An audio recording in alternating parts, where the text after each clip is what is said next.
thank you for being here.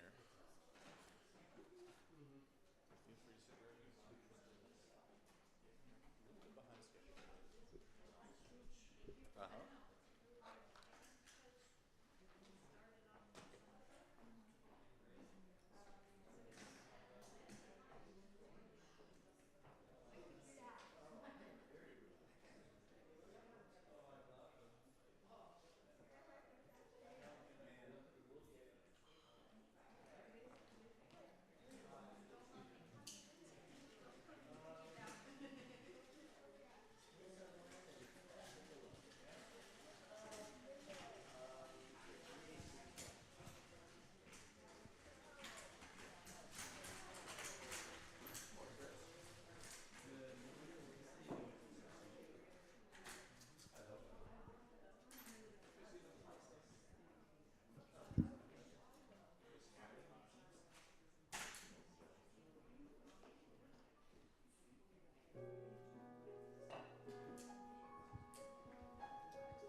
Good morning.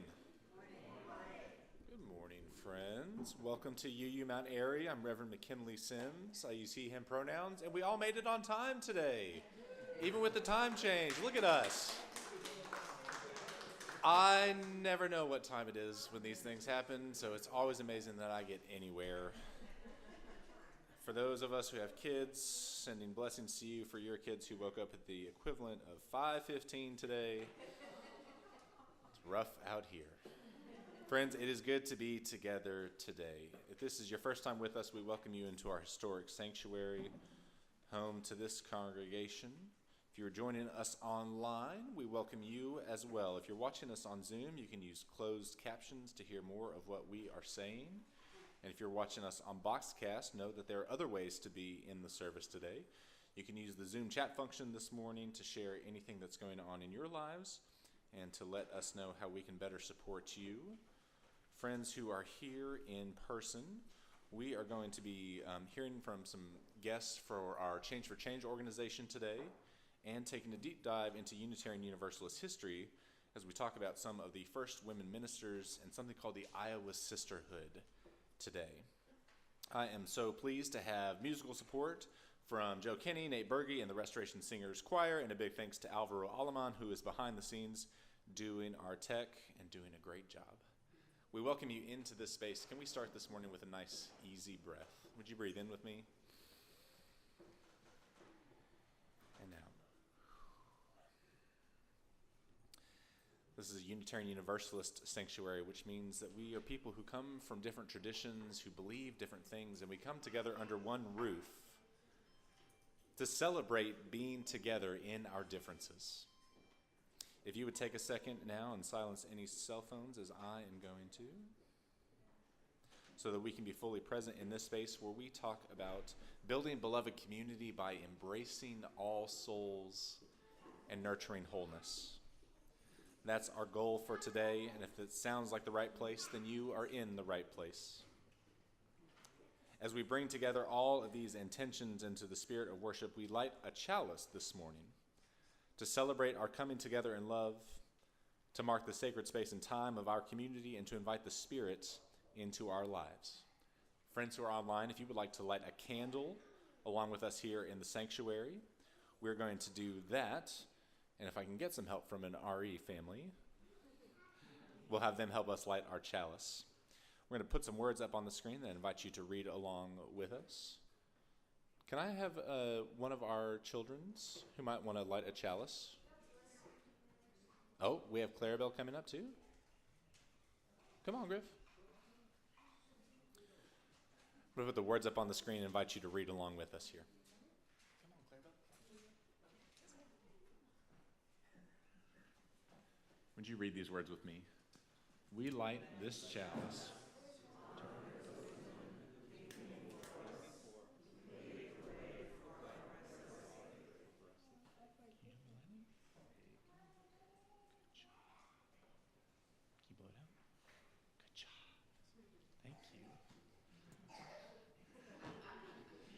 With our chalice lit, I invite you to rise in body or in spirit. We're going to sing our opening hymn, number 347, Gather the Spirits.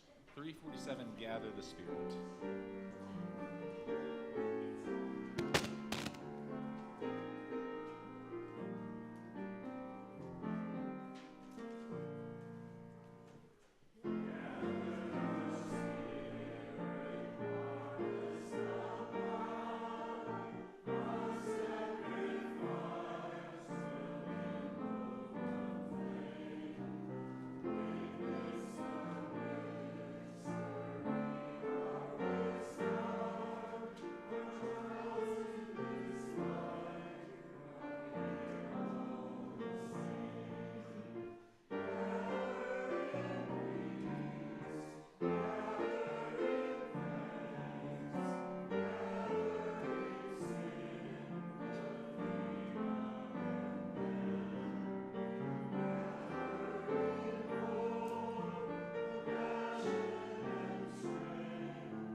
week, as we move deeper into our service, we lift up the celebration of beloved community. And how do we build that here at UU Mount Airy? Part of the way we do that, if you're new here, is through a ritual that we call Joys and Sorrows. If you're here in the sanctuary, we invite you to come up by the side aisle, grab a stone from the basket up here. Take a second to check in with yourself and say, what am I feeling? What am I holding? Who am I praying for, sending good energy towards? What's going on with me this week? And if you are willing, I invite you to drop the stone into the bowl of water that symbolizes our community and how we help hold one another through all of our lives. Friends, if you are online, we invite you to use the Zoom chat function to share your joys and sorrows, and let us know if you would like it shared out loud here in the sanctuary. If you are here in person and have something especially pressing you'd like to share, I'm going to set up a microphone and invite you to speak into it, tell us your name, what you're feeling this week, and how we can support you. Please remember that we are live streaming this service, so it's not just us here in the sanctuary. If you don't want to be on camera, if you stay in the pews, you're fine. If you do come up here, you are on camera. We will take a moment after the sharing of joys and sorrows to listen to music and take a small moment of reflection. So if you would just like to sit in the pews and listen to the music, that's absolutely fine, but we invite all who are willing to come up by the side aisle and grab a stone. Come, whoever you are, the table of joys and sorrows is open.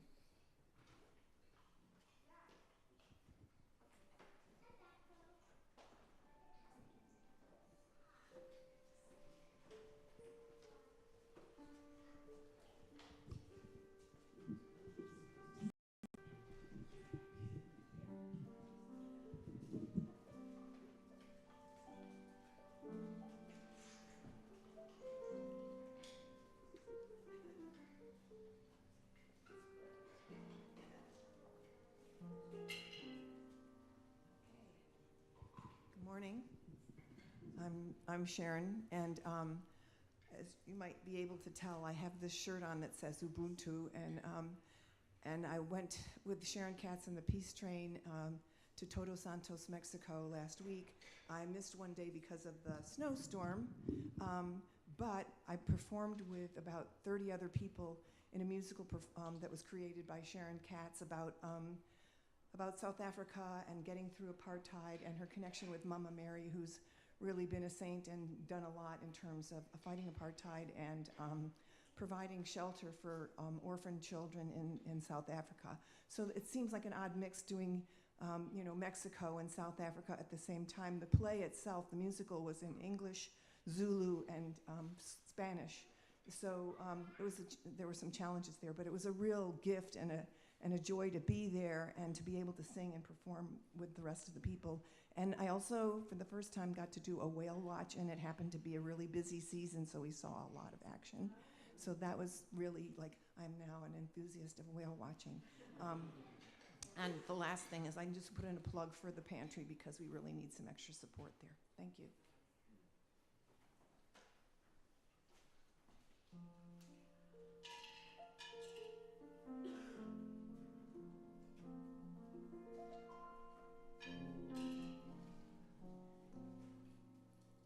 When you see me next Sunday, I will be 90 years old. I don't feel it right now. I really don't. Well, whatever. But I just want to leave the place that I live in because they had a fire yesterday that was 2 doors down from my apartment. Nothing serious. Somebody was trying to cook some meat, I think. He was an elderly man, and he may never have cooked before. We don't know yet. But, that happens. And 3 days before that, there were water and air in the water pipes problems all over that building. So I have a meeting in a few days with another place that I could possibly get into. I hope I can, and that would be just my happiest day. It'd be a great 90th birthday party. And when I have my party, I want to invite just about everybody who's here. Thank you.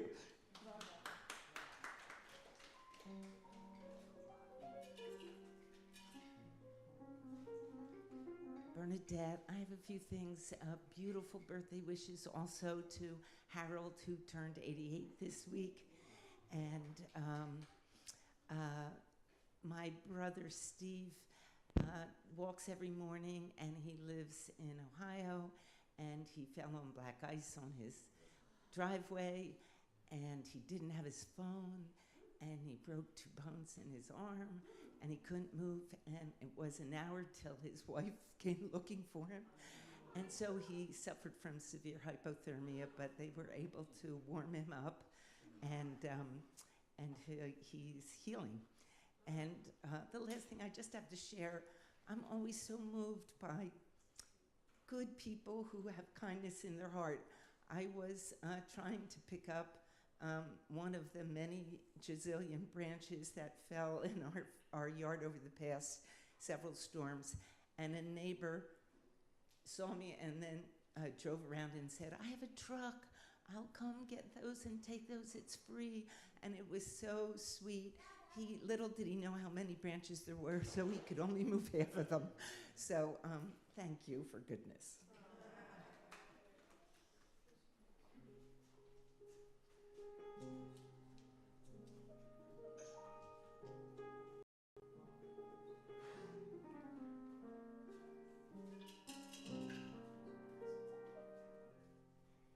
So we're thinking of Sisterhood who has cancer, and everyone, please keep this in your heart, and we're doing who's at first.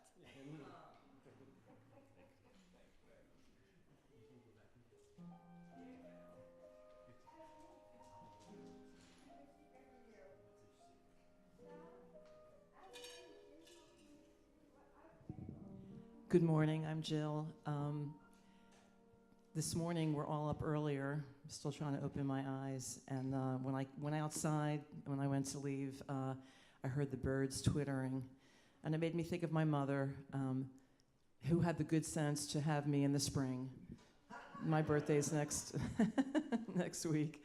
And then when I parked here, a sparrow landed on, I heard this thump. A little teeny sparrow that weighs like nothing was on my side view mirror. So spring is always hopeful, and let's just hope that things get better.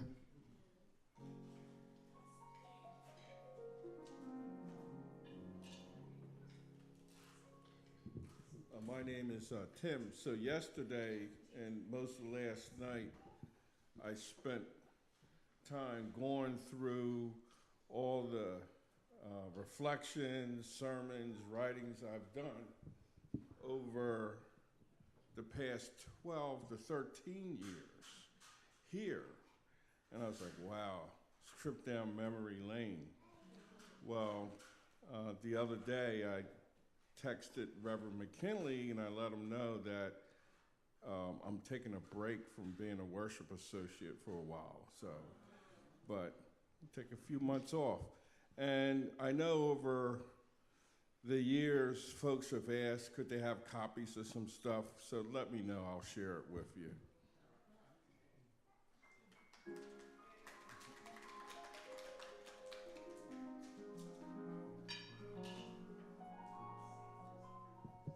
Good morning, I'm Ann. Now, Tim, I want a copy of all of them, you know, big, fat, thin. And congratulations to Sandy, role model. Well, I'm here very grateful for a really good medical system because that I have access to. Everybody doesn't, I know that, but David went into kidney failure about 5 days ago, and we rushed him to the hospital, which he was very close to, and he also was having insulin shock because he was so confused. He got the numbers wrong when he took insulin. So right now he's conscious, sitting up, and with it after sort of saying, "Mom, I'm afraid to go to sleep because I might not wake up." And last night I said, "Are you afraid?" No. So things are good. But we're looking to a catheterization while he's on dialysis, and then the long road to get everything settled down. So it's been a busy week, and I'm really glad to be here.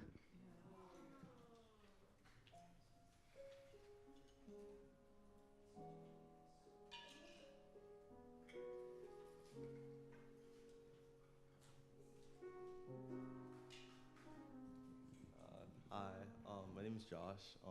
This is Joys and Sorrows, right? Yeah. Okay. Yeah, it's been a while.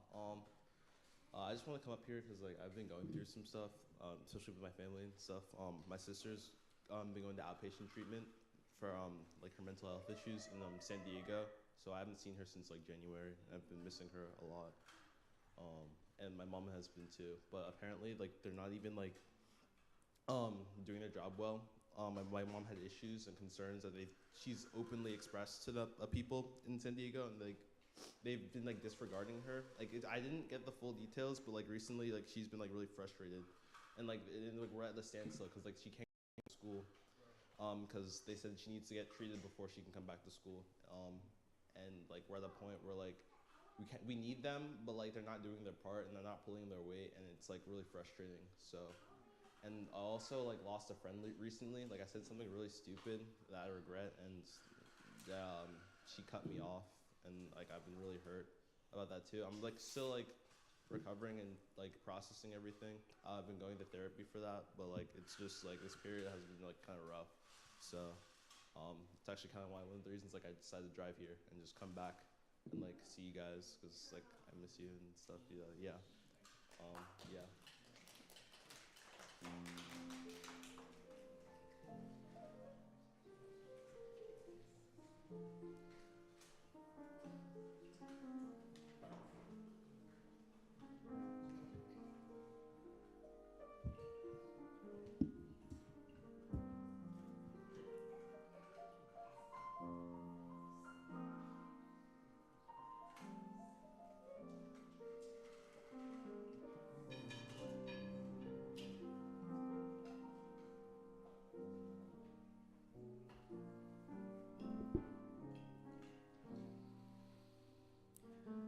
Friends, would you join me in a moment of silence and stillness as we take in all of the joys and sorrows shared here in the sanctuary, those shared online, and those held in the quiet of our hearts?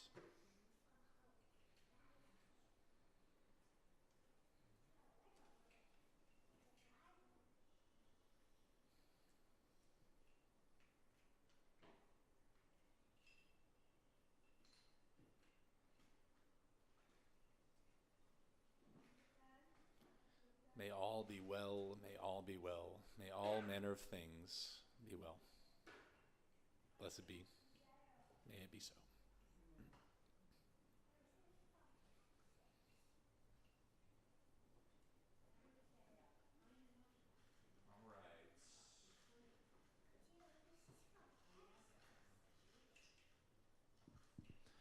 All right.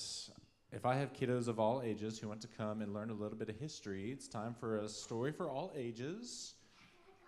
Bring it on out here. Come on down, find a spot on the ground.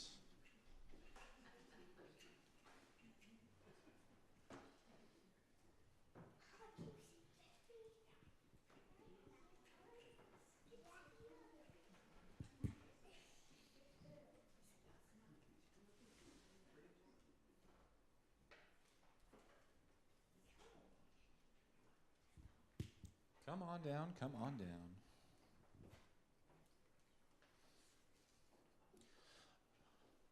All right. Yes, we're going to learn about some new ministers today. So I think everyone knows that I am the minister of this church, and we've had lots of other ministers before me. But there are other Unitarian Universalist congregations around the country and around the world, and they have ministers too. Yeah. So there have been ministers for a long time. But do you know something that's kind of sad? I see that. I'm a boy minister. And there have been boy ministers for a long time. But there are girl ministers too. And we have trans and non-binary ministers all over our country. But for a long time, it was only boys who could be ministers. Did you know that? Yeah. Did you know that there was a time when women could not be ministers? They were not allowed by the men who were in charge. But I want to teach you today about these 4 brave people who were some of the first women ministers in our tradition. So you don't need to remember their names, because I've just put their initials, because they have really long names. But I do want you to see their faces. And I'm going to tell you a little bit about them very quickly. Because our tradition, the Unitarian Universalist tradition, we have the claim to fame that we were one of the first traditions to ordain women. Do you know what it means to be ordained? That's when you become a minister really, really officially. It's when lots of people gather around you and they actually put their hands on your head or on your shoulders. Can you put your hand on your head?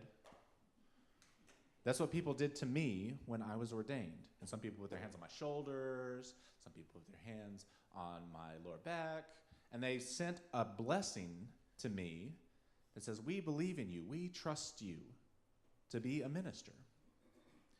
These 4 women were some of the first women to be ordained in our tradition. And I want to tell you a little bit about them really quickly. This one, her name is Olympia. Can you say Olympia? Olympia. And for a long time, we thought she was the first woman ordained in America and perhaps in the world. And we have a lot of really cool stories about her. Her name was Olympia Brown. This woman, her name is Antoinette. Can you say Antoinette? Well, then after a few years, people started looking into the history and they say, actually, Antoinette was ordained as well a few years before Olympia. But it was slightly different, and people don't always know what ordaining means. It's kind of a weird word, right? But she was a minister too. And so then we looked back into history and we said, well, there were other women who came after these first 2 who were inspired by their example. And even though they weren't allowed to be ministers in some places, they moved their house to where they could be a minister. This is Eleanor. Can you say Eleanor? And then the last one is Mary. She's got an easy name, Mary. Eleanor and Mary, they worked together as ministers. They were a team, and they moved all over the country to help people to be ministers. So we're going to learn more about our famous women ministers up here today. We're talking about paying attention, and you're going to learn more about how you pay attention to everything that's going on around you and using your body to pay attention when we send you downstairs. But before we leave, I want us to say a big thank you. Here in Women's History Month, can we say thank you to each of these 4 women? There are lots more that we're going to talk about today, but we especially want to mention these 4. So can we say to Olympia, to Antoinette, to Mary, and to Eleanor, can I hear a big thank you? Thank you. Thank you. And may their ministry inspire us to go and do our own good work in the world. Can we all say amen? Amen. Great job. All right, we're going to sing you off to your class with Miss Jill and Teacher Is using the words that are on the screen. Would you join me in singing?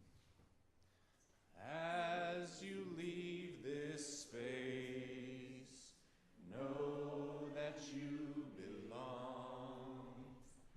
Know that you are not alone. Know that you are loved. As you leave this space, know that you belong. Know that you are not alone. Know that you are loved. Fabulous. Now is the time in our service when we are actually going to take up our offering for the good of this community. So this is going to happen in a couple of different phases. One, we're going to pass the plates here in our sanctuary, and we do the offering in 2 different places. So anything that you put into the white envelopes in your pews that are marked change for change, and any pocket change that you put into the plate goes towards a different social justice organization each month. For this month, it's the Healing Hands Foundation, H2F, and we have some speakers from H2F who are going to come up and do a little presentation here.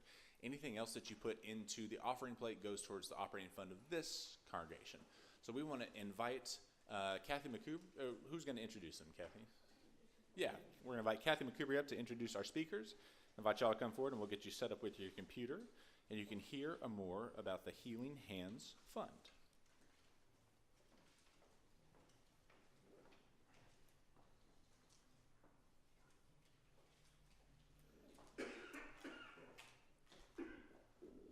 So I want to welcome Afnan and Carla this morning. And I'm sorry I don't have your full names and titles in front of me. I met Afnan through an event where I learned how to do tatrees, embroidery, to raise money for this group of people who couldn't stand for what was happening in Palestine, and look to the people and the resources around them to mobilize them and begin to channel them where they were needed. So we're going to learn more about how they do that. And I've just been so impressed with how creative they have been in both in their fundraising and in their networking, and bringing together many people around Children's Hospital of Philadelphia and the broader medical system to really deliver what's needed, where it's needed, as soon as possible.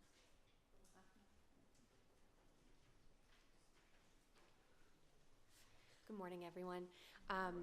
I have really loved hearing everyone's joys and sorrows for the week, and I would actually like to start off with wishing everybody peace. Assalamu alaikum, peace be upon you. I am a pediatrician by training, and I do work in the Philadelphia area, and I am also of Palestinian origin. I am the granddaughter of survivors of the Nakba of 1948, of Haifa and Safuri, and I am the daughter of refugees who survived the Lebanese Civil War, and they existed as Palestinian refugees within Lebanon during that time. And I can say, and this is only just the personal aspect of it, but it informs a lot of the work that we've done so far. So I come from a long lineage of activism, of justice, and the fact that I became a physician was kind of my family's wildest dream. And little did I know that once I became a pediatrician, that justice actually became a very core value. It always was a core value, but I didn't see how I would do it within my workspace. And so the story of H2F, or Healing Hands Fund, really started with a bunch of us healthcare workers who were distraught and very conflicted, either both on a personal level and on a larger level with our own institution, with the work and with the violence that we were seeing. And so we were about 7 to 8 friends. We predominantly identified as women, and we also, it was also perfect because it's Women's History Month. And we, in October of 2023, the pain of witnessing the genocide was actually what brought us together, and we leveraged our connections and our work, and even within our own institution, holding them accountable for the messaging that they were putting out with regards to the violence actually yielded impact. So we supported about 7 to 8 medical delegates within a 6-week period, and that was by us going to our hospital systems and saying, don't throw out all those supplies, give it to us, and we will send them where they're needed. And so we mobilized. And the majority of us we work anywhere between 40 to 80 hours a week. And so to do this 100% voluntarily is also a core value of H2F. We think very, very, very, very hard about operational costs, so that we can make sure that the money that is donated to us really truly gets to where it's needed. But you'll be surprised because, well, I don't know if you would be surprised, but I mean, we were doing it in between nap times, we were meeting after bedtimes, we're taking meetings like during our work days and not letting our bosses see us to kind of our schedules are crazy. And we came together and we grew. And so the way that I think about H2F's story as it being born from pain and seeing all that injustice, we actually walked through, and going through it, we as we began to network and as we began to rally, and most of us are also activists, so we would kind of loop in our folks from our organizing spaces. And then I would say sorry, if you could just go back one more. We talk about H2F in the pre-Rafah closing era and then the post-Rafah invasion era.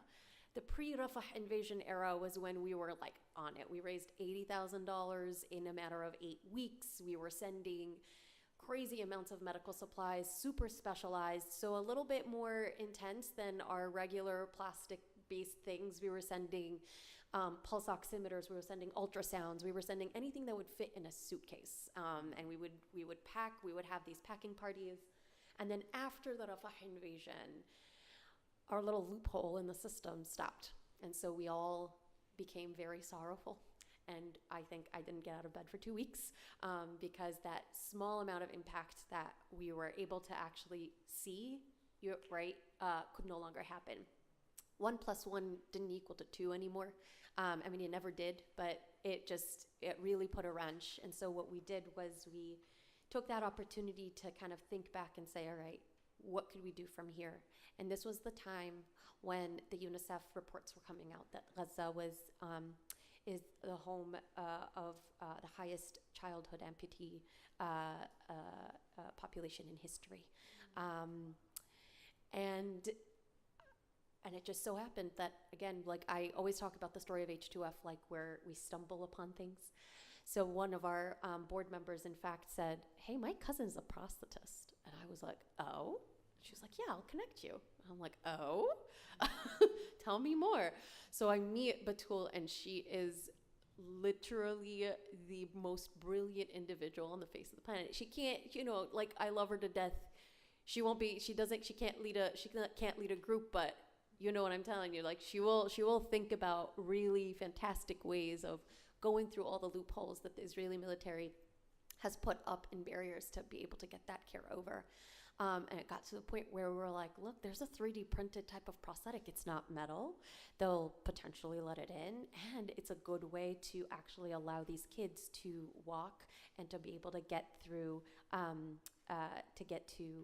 safety. And it's not just the kids, it's the mothers who can't take care of their children.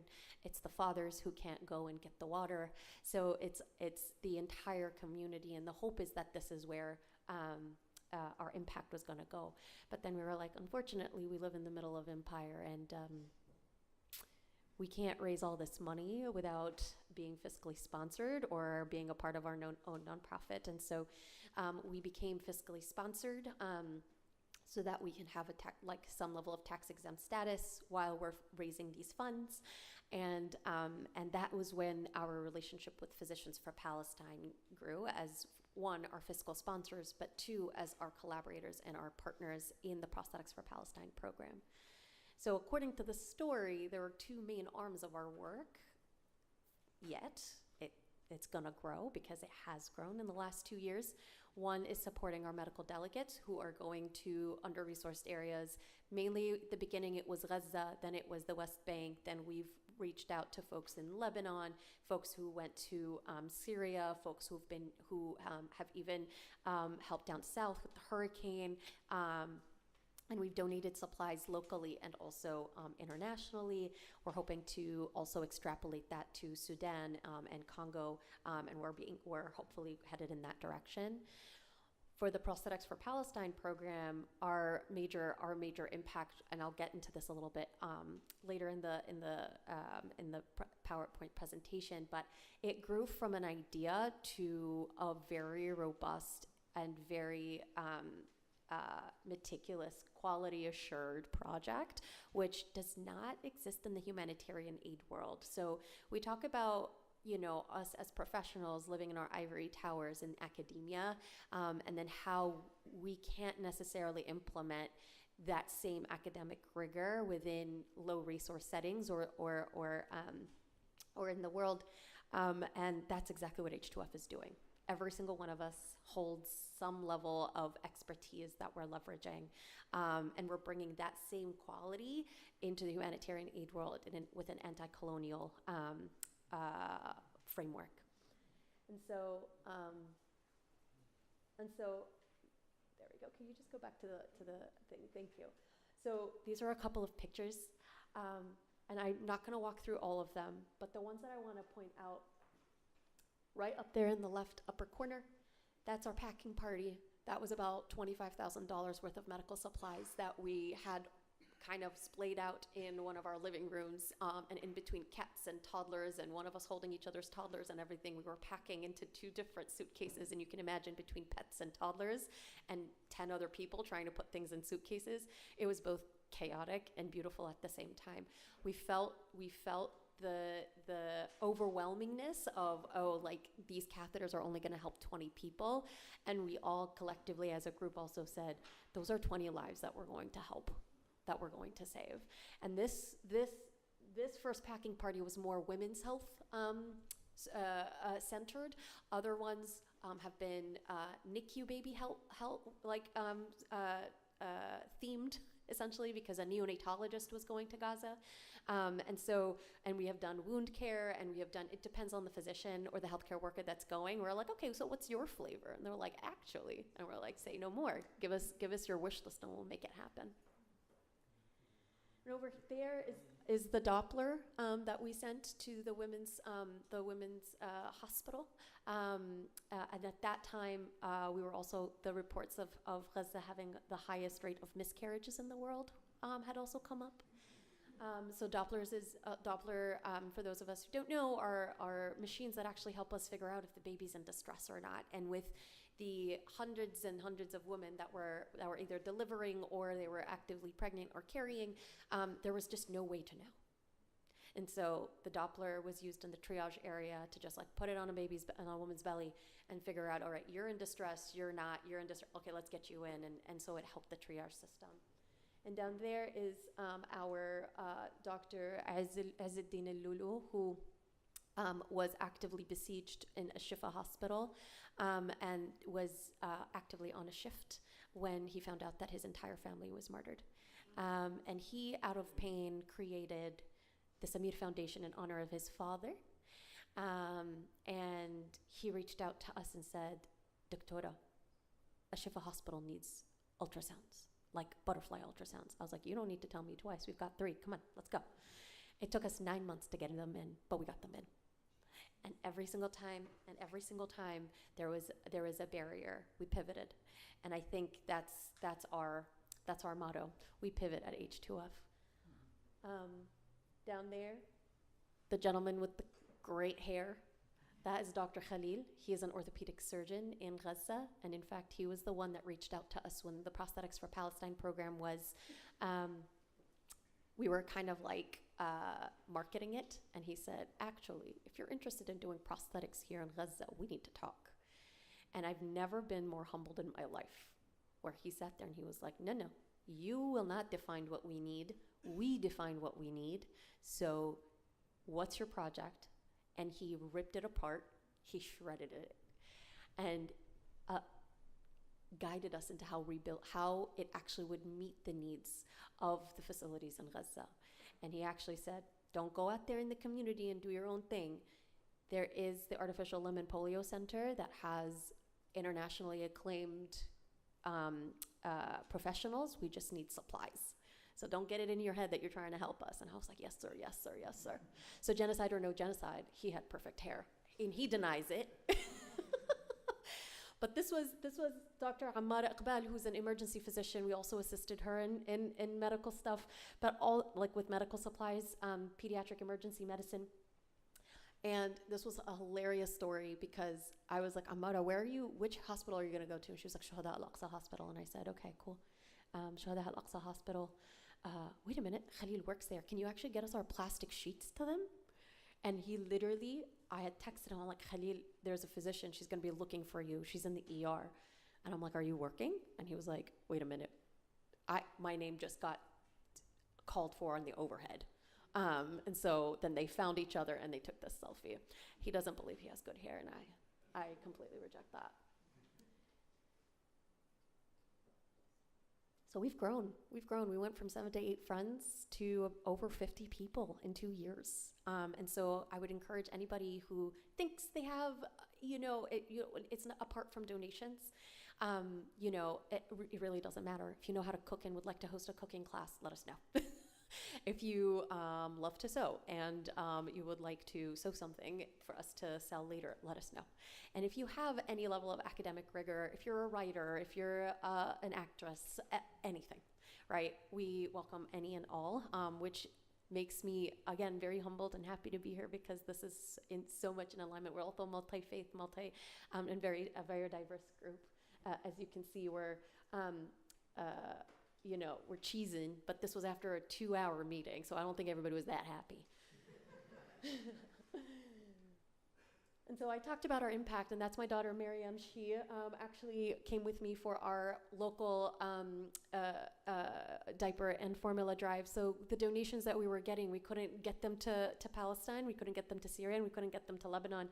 And we were like thinking, it's also very unethical for us to just be sitting here. And so we actually then again pivoted and mobilized, and we did a local distribution at Messiah's Market in Wilmington, Delaware. And let me tell you, it was less than an hour, and that entire table was cleared. So wherever there's a need, there's a way, and that's exactly what H2F is about. And then over there is this little peanut. This kid was in the NICU in Gaza. They didn't know if the patients were okay because they had no way of monitoring their oxygen levels. They had no way of monitoring their heart rates. And so one of the ways, and they also didn't have ways of monitoring how they had, whether they had infections or anything. And so we had sent pulse oximeters, which would at least give our physicians and neonatologists an idea of what these kiddos' heart rates do and what their oxygen saturations are. And that's Dr. Amara, who was also not only are our medical delegates going and bringing in those supplies and offering them in a safe fashion, but they also are integrated within the healthcare education system. So they also educate the medical professionals that are there, so that even when they leave, again from an anti-colonial perspective, we're sitting there and we're trying to teach from a skill set perspective. And this is Marwa. Marwa is a mother who lost her family in an airstrike and lost her twins who were sleeping in between her legs, and she also lost her leg. And was brought here with her son with a different organization, but because she was not a child, she did not qualify for treatment with that organization. They were in Portland, Oregon, which thankfully offers, once you're in that state, offers state Medicare. However, she got her first prosthetic, and she told Batul, who is, again, brilliant mind, I love this woman to death, she told Batul, I would much rather sit in a wheelchair my whole life than to walk in that prosthetic again. And to be a mother and not be able to be mobile with your 9-year-old son is soul-crushing. And so H2F and Physicians for Palestine did an entire intake. We really wanted to try these 3D printed unilegs on her because it's a good intermediate prosthetic. It's not the same as metal, but it's also more comfortable than the prosthetic that she was on. But Batul came to me and she was like, she doesn't qualify. She will not wear the unileg. It's way too painful for her because her amputation was traumatic and there's too much scar tissue, and around the nerve areas and the nerve endings, there's a lot of things going on. And so she said, I've got another idea. And so what do at H2F? We pivot. So we pivoted and we got her a completely different thing. With the Prosthetics for Palestine program, we actually offered her a full titanium prosthetic, and on top of it have gotten her a slingshot, so it's adjustable. So whenever her weight fluctuates, whenever her, I don't know about you, but even women during our cycles, where water weight fluctuates, it affects how the prosthetic fits. And Batul took her to her clinic in Dallas, Texas. She stayed there for a week. She didn't leave without a properly fitted prosthetic. And Marwa, not only was she able to stand, She let go of her walker, she let go of her cane, and in fact walked completely independently, and in fact let us know about a couple of weeks ago that she actually lost 20 pounds trying to, because she's been so mobile and she's been running after her son now. And she's like, you gave me my life back.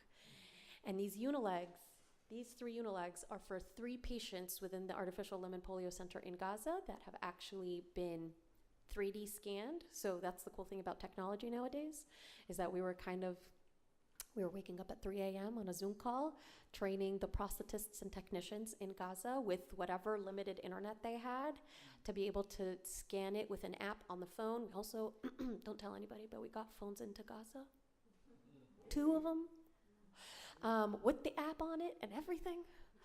So, and we were able to, and they actually got us, and they actually sat there and they scanned these patients, and they were men, right? So again, most humanitarian aid organizations are like, no, we're not gonna help the men, only the women and the children. And so there's a very severe imbalance within the society, within the Palestinian society, in who receives the help and who doesn't. And we're not about that. So we said, nope. Palestinian men are also fathers, sons, and let's help. And so these were 3D printed based on their molds, based on their casts, based on everything. And they told us, and now, I mean, it's been, I would say, about 9 months as well of us trying to get it in, because the gates open, the gates close, the restrictions, and whatever, and who's gonna help us get it in. And now the unilegs are in Jordan, and we're hoping, and I want everybody to take a minute and truly pray that they're gonna get in through the WHO, because now we finally found that connection, and we're hoping that they'll actually get in by the end of the month. So as you can tell, we pivoted a lot, right? There's a lot of changes, and you'll see that we if this doesn't work, we're pivoting, we're trying to think about where we could go from here and how we can help. But what remains constant is, one, we're 100% volunteer run. Have we considered hiring somebody? Yes, because sometimes we're tired.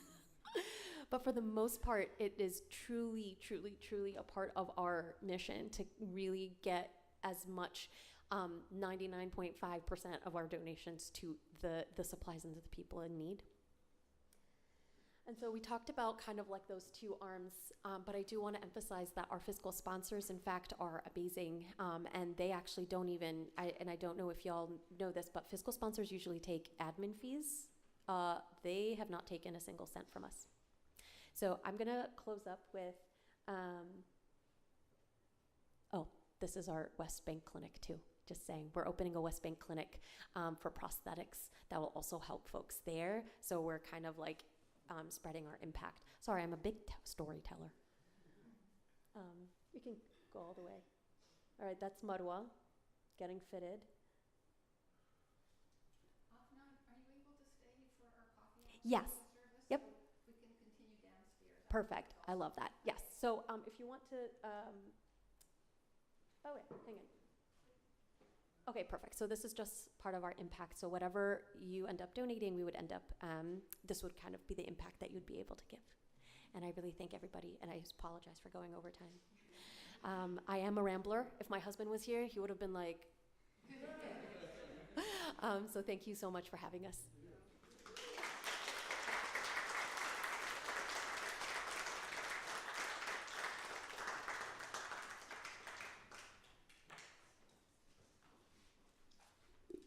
Thank you both, Shukran. We're going to pass our plate here, invite you to give as generously as you're willing and able.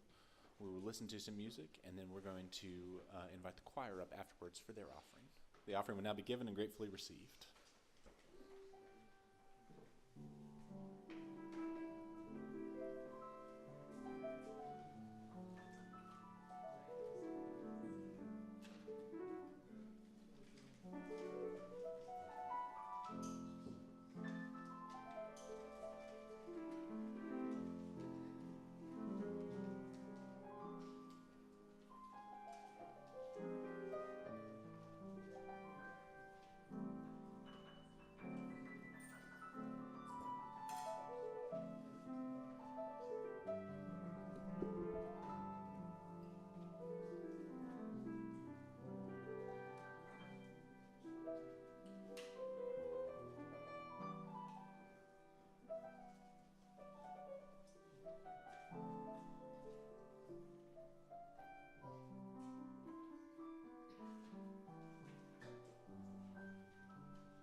Thank you, choir, and thank you to our guests. Just take a breath with me.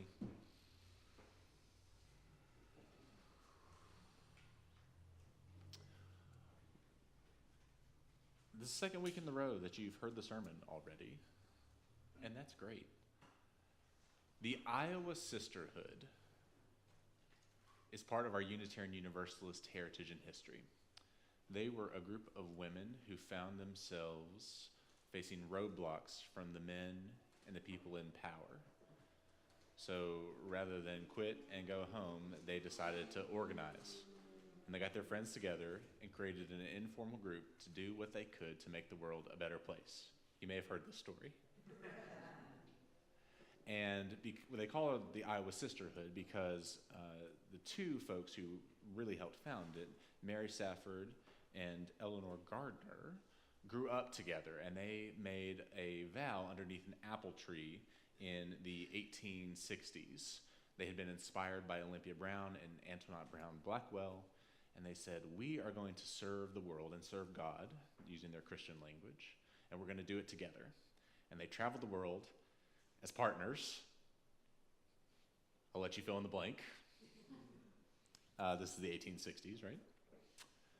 They traveled the world, founding congregations across Iowa, across the Midwest, and eventually in Florida. And they went to the Midwest and to the west of Colorado because that's where there were congregations that needed ministers, and the men didn't want to go. The men wanted to be in places like Boston, like Chicago, like Philadelphia. So the women got together, fundraised themselves, and just went and started being ministers, sometimes without ordination, sometimes without congregational or denominational authority. They went and made it happen. And not all of their congregations were successful. It didn't always go well, right? Sometimes it was short-lived. Sometimes they might be considered failures.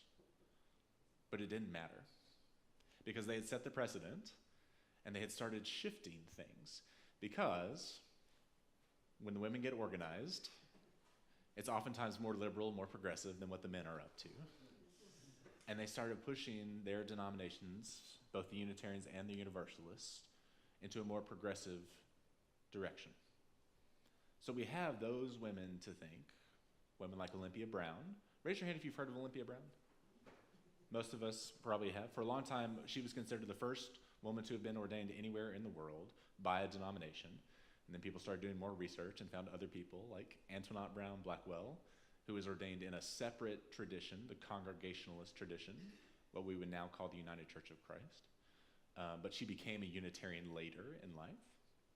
And then people started looking more, and they said, oh, well, there was someone who was maybe part of the Mormon movement, and maybe someone back in 1815 who was part of the Free Will Baptist, but then we get into a whole discussion about who's Baptist and who's not, and what does ordination mean. But really it comes down to the question of who or what is a minister, and who or what is ministry. Because if you grew up like I did, you thought the minister was the man standing in front, looking like this, and that's what ministry was. But what the women of our tradition and our history taught us was that ministry looked like lots of different things. It didn't have to be ordained or condoned or allowed by men. You could do ministry in lots of ways. You could do ministry by going somewhere that needs help and helping.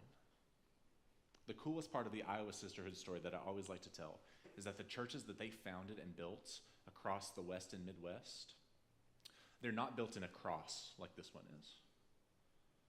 They're built in the shape of a living room, of a home, and they all have fireplaces in them because they were building home. They were building shelter. They were making a place of comfort and support for people. So in our tradition, whenever we think about what ministry is, we can look back on the examples of the people who came before us, who were literally building or rebuilding homes, who were caring for people who needed care, helping people who needed help, doing whatever they could, oftentimes unpaid as volunteers, without the approval or authority of their higher-ups, their bosses, were the men in power. And they quite literally helped change the world, because it was their example that pushed both the theology of Christianity and the politics of the day to become more progressive. Because lots of those women, when they left ministry, they went to do women's suffrage work, voting rights work, abolition work, community health, public health work, and all of the progressive reform things that we lift up as part of our grand liberal progressive tradition. It came from the very same place, that their ministry was not just standing in front of congregations. Their ministry was out in the world, helping people however they could. And that is their legacy for us. So how inspiring to hear from a new version of the Iowa Sisterhood, organizing in places like CHOP, to do the work that is called for in this time, in this place. So we thank you all for being here. Thank you all for donating and being a part of this work. I want to invite us to a moment to think about the women in our lives. Maybe it's someone you've heard of today: Olympia Brown, Antoinette Blackwell, Mary Safford, Eleanor Gordon. Maybe it's any of these long list of names of ministers who came before us: Martha Chapman Aiken, Mary Leggett Cook, Caroline Crane, Mary Graves, Marie Howe, Ida Holton, Marion Murdoch, Anna Jane Norris, Helen Grace Putnam. Maybe it's women like Mary Pauley or Katie Cannon. Maybe it's women like the Reverend Meg Barnhouse, or Kathy Ellis, or Laurel Sheridan. Ministers who have come before us, or women who have come before us, who have done ministry in the world, who have helped people, held people, loved people, cared for people, whether they had the authority to or not. It is in that tradition that we sit and stand today. Would you take a moment and find someone from your life who has inspired you, or someone, perhaps an ancestor, that continues to speak to you today, and just center them in your mind and heart for a moment?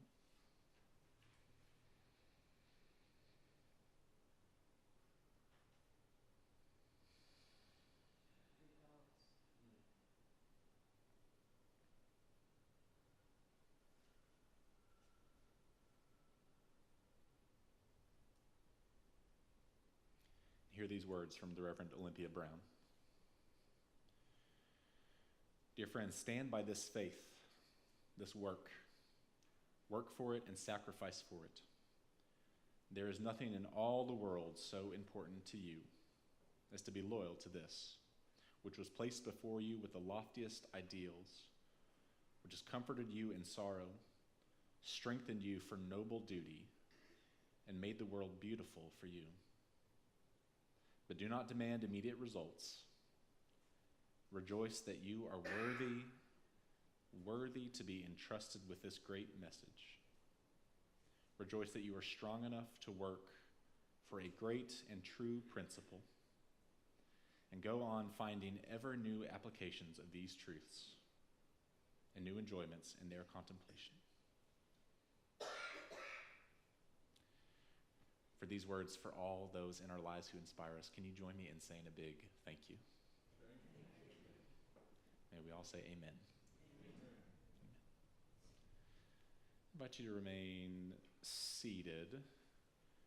91 is a new hymn for us, Nate. Do you want to help teach it? Kind of help us with it? I'm going to invite you to remain seated. We're going to sing hymn number 91. It's called Mother of All, thematically appropriate. It's in the gray hymnal. We're going to do a little song leading, at least have Nate help lead us in the singing of it. So this is based on an Irish melody that you might recognize once we get into it. But Joe and I will start with the first verse and just jump on in when you're comfortable.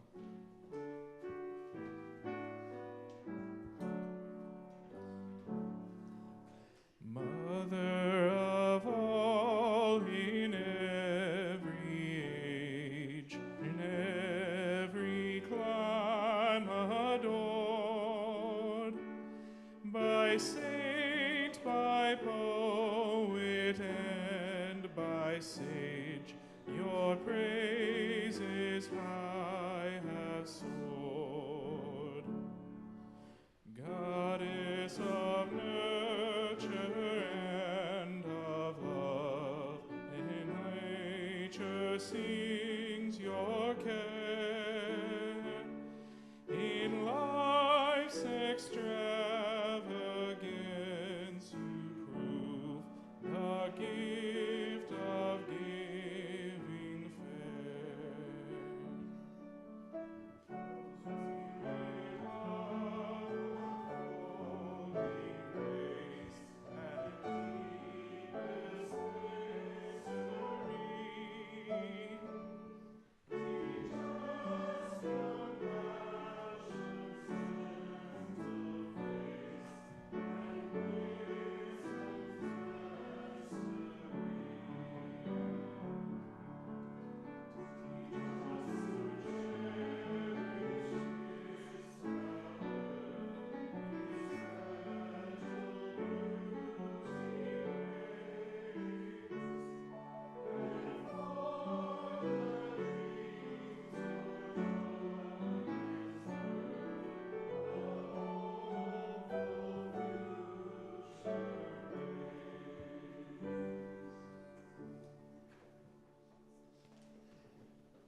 Thank you. I like that one.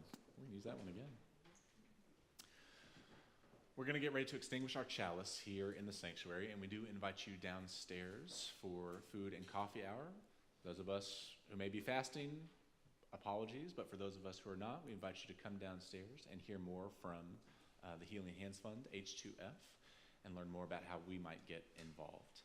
Friends who are online, we thank you for being with us and staying with us. If you want to extinguish your chalice, as we do so here in the sanctuary, using the words from another of our great woman ministers, the Reverend Elizabeth Sell Jones. Would you read these words with me? We extinguish this flame.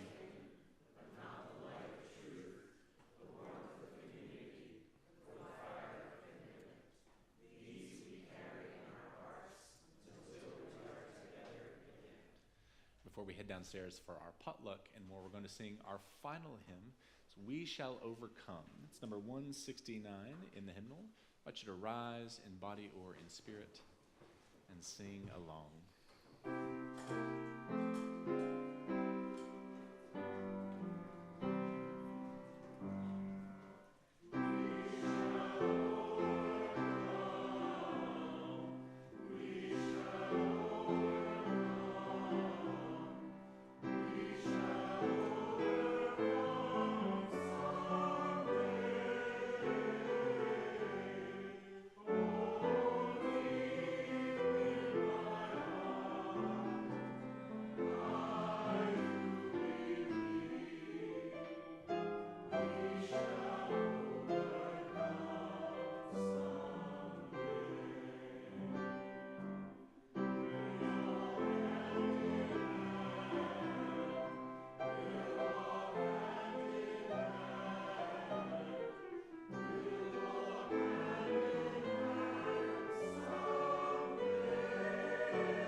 be seated real quick for the benediction, just so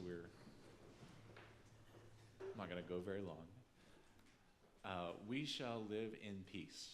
This has long been the dream of liberal progressive folks, right? It's how we are welcomed today. It's how we send you off, that we might live in peace. The lesson of the Iowa Sisterhood and of women ministers from time immemorial is that we can live in peace, live in a world of justice, live in the world we dream about. But it does not just happen. The arc of the moral universe does not just automatically bend towards justice always. The lesson of the Iowa Sisterhood is that when they came upon roadblocks that prevented that bending of the moral arc, they went and did the bending themselves, regardless of who said they could or who tried to stop them. That it was not the denominations that just ordained them, because the denominations made up of the men were all perfect people, right? It was that the women demanded it. They went out and asked for it. They organized for it, and they made it happen. So when we tell these stories and we lift up the wonderfulness of being the first tradition to ordain women, it's that the women made it happen, right? And that we can make it happen. So when we sing this song, "We shall overcome, we shall live in peace," I believe that, but only if we make it happen. So thank you to the folks who come and shared how they are making it happen. Thank you to you all for being here. May we go forth in peace to make it happen. Amen? Amen. Thank you, friends.